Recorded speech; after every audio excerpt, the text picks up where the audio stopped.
Bala, bu saqqal nəyə lazımdır? Bala, bu saçı niyə arvad kimi uzatmısan deyən dayıları, əmiləri, babaları yəqin ki eşitmisiniz. Bəs saçın, saqqalın eyib bir şey olması hardan yaranıb, hardan çıxıb? Gəlin izah edeyim. Bu tamamilə Rus siyasətinin nəticəsidir. Əslində isə Azərbaycan kişisi uzun saç, saqqal, bığ saxlayan kişilər olub və bığsız kişilərə isə cəmiyyətdə pis baxırdılar. Bu nə də arvad kimi nə yaşmanıbsan?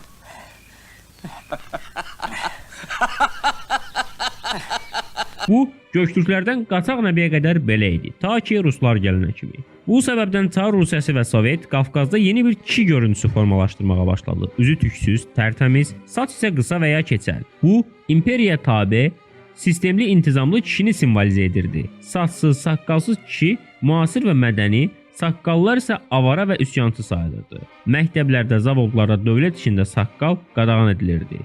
Vəzifə istədinsə saqqalı kəsməli idin. Yüzillərlə bu düşüncə altında qalan saqqalını kəsən cəmiyyət dəyişdi və sorğulamadan Rusdan gördüyü bu tüksüzlüyü sevməyə başladı. Saqqala nifrət eləməyə başladı. 80-ci illərdə isə saç-saqqal saxlamaq Sovetə üsyanın, qarşı gəlməyin bir simvolu idi. Soveti sevən yaşlı nəslinin isə saqqala nifrəti bu hadisələrlə daha da artdı. Öz dövründə belə görüb götürmüş yaşlı nəsil təbii ki, Ruslar gedəndən sonra bu keçəlliyə vurulmuş, bala, saçı qırx ki, saçın gec tökülsün, saqqallı olmaq çirklilikdir kimi miflər çıxartmağa başladı. Soveti görmüş nəsil tükəndikdən sonra təbii ki, bu söhbətlər də Sovet kimi tarixə qarışacaq.